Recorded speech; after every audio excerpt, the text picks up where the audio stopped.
Hello everyone, in the video this time we will discuss the second skill of the reading part, which is knowing and determining the organization of ideas. Okay, now to start with, what do you mean by organization of ideas and what does it mean?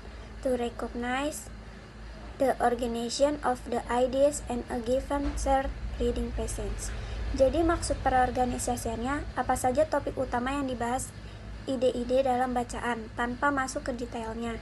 Jadi ini adalah kerangka umum. Pokok-pokok umum dibahas dalam bagian bacaan.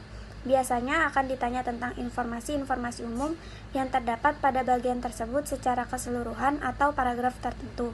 Untuk menjawab pertanyaan ini, kita harus mengetahui poin-poin utama yang dibahas di seluruh petikan. Contoh soal yang ditanyakan biasanya seperti how is the information the passage organized? Bagaimana informasi dalam bacaan itu diatur? Yang kedua bisa what is the type of information found in the paragraph 3? Apa jenis informasi yang ditemukan pada paragraf ketiga? Hal ini sangat terhubung ke ide utama. Dengan begitu, kita perlu mengetahui ide-ide utama dari setiap paragraf yang ditemukan di bagian itu baik-baik saja. Sekarang, organisasi juga mungkin bertanya tentang hubungan antar paragraf, the relation between paragraph. Bagaimana paragraf terkait dengan paragraf lain? How is the information of the third paragraph relate to the information in the two paragraph? Bagaimana informasi dari paragraf 3 terkait dengan informasi dalam 2 paragraf? Sebelum menentukan hubungan antar paragraf, kita akan mengetahui jenis-jenis hubungan antar paragraf. Yang pertama itu ada contradiction atau refute atau biasa disebut membantah. Kita dapat mengetahui bahwa bertentangan dengan bantahan paragraf dengan adanya kata kunci. Misalnya ada kata on the other hand, however. Yang kedua, process. Talk about the same topic. Untuk mengetahui bahwa paragraf 1 mendahului paragraf lain atau ide-ide, mungkin mempunyai kata kunci seperti moreover in the addition, sehingga kita tahu bahwa paragraf berikutnya akan berlanjut berbicara tentang topik yang sama. Example. Contoh. Memberi contoh ide-ide paragraf dengan jelas dengan kata kunci for example such as ketika akan ke paragraf berikut. Jadi di sini segera kita tahu bahwa ini paragraf berikutnya akan memiliki contoh. Mari kita lakukan atau kenali ide-ide utama di soal berikut ini. In the reading section of both the paper TOEFL test and the computer TOEFL, there may be questions about the organization of ideas in a passage. On the paper and the computer test, you may be asked to determine how the ideas in one paragraph or paragraph relate to the ideas in another paragraph. On the computer TOEFL, on the computer TOEFL test, you may also see a question that asks you to click on the paragraph in a passage that contains certain ideas. Look at an example from the paper TOEFL test that asks you to determine how the information in the passage is organized. Example from the paper TOEFL test. The passage. If asked who invented the game of baseball, most Americans would probably reply that it was their belief that Upton Doubleday did.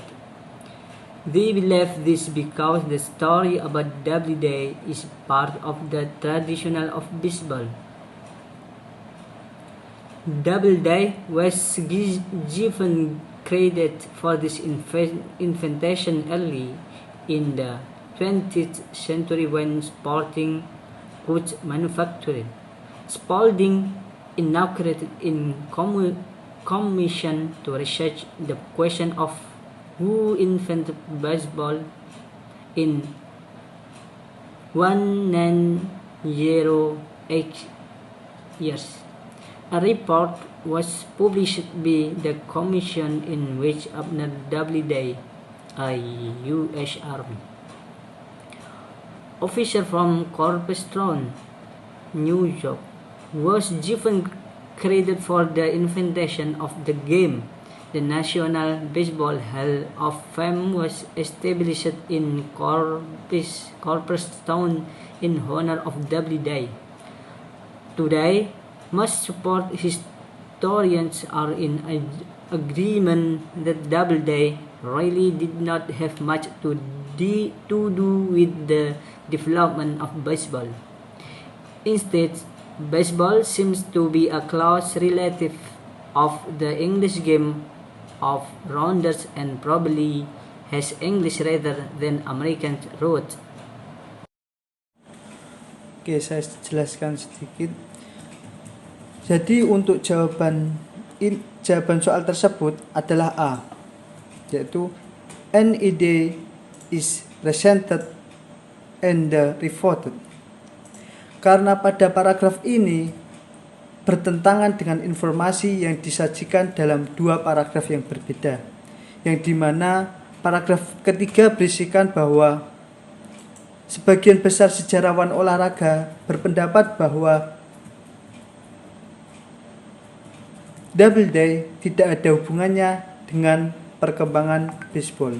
Ya, pada penjelasan, mari kita beralih pada tuple exercise. Kita lihat paragraf 1. Manakah main idea-nya? Menurut saya, main idea-nya ada pada kalimat conflict dan widely bla bla bla bla sampai can have. Untuk paragraf kedua ada pada kalimat ketiga, dan untuk paragraf ketiga ada pada kalimat ke-1, yaitu on the other hand, itu point of view-nya. Sekarang lihat soalnya. Soalnya yaitu how is the information in the passage organized? Untuk memilih, kita lihat pilihan A terlebih dahulu. Pilihan A berbunyi, the origin of ideas about conflict is presented. Artinya, asal-usul gagasan tentang konflik disajikan. Kita lihat soalnya. Di soal tidak menyajikan asal-usul, maka jawaban A salah. Sekarang lihat jawaban C. Jawaban C yaitu, the theories discuss the strength and weakness of their view on conflict. Padahal di paragrafnya tidak ada menjelaskan tentang kelemahan dan kekuatan pada konflik. Itu tidak ada. Berarti jawaban C salah. Dan D, example of conflict within organization are present. Artinya, contoh konflik dalam organisasi disajikan. Dilihat lagi pada paragraf bahwa tidak ada contoh konfliknya. Hanya ada penjelasan, berarti jawaban D juga salah. Sekarang jawaban B, contrasting view of conflict are present. Itu jawaban yang paling tepat, karena pada paragrafnya pandangan yang kontras tentang konflik disajikan. Bisa diartikan juga bacaannya. Jadi kesimpulannya, apakah organization adalah kerangka umum dari bagian bacaan. Informasi yang ditemukan dalam bagian tersebut secara seluruh atau dalam paragraf tertentu. Bagaimana informasi dalam paragraf itu diatur? Apa jenis informasi yang ditemukan dalam paragraf? Bagaimana informasi dalam setiap paragraf bisa berkaitan? Jadi untuk menjawab soal, khususnya soal ini reading organization, hal yang pertama harus dilakukan adalah menentukan main idea atau ide pokoknya. Ide pokok di setiap paragraf, bisa dibaca dulu paragrafnya agar kita menemukan ide pokoknya. Dan pastikan ide pokok setiap paragraf itu saling berhubungan. Okay, thank you for attention. See you.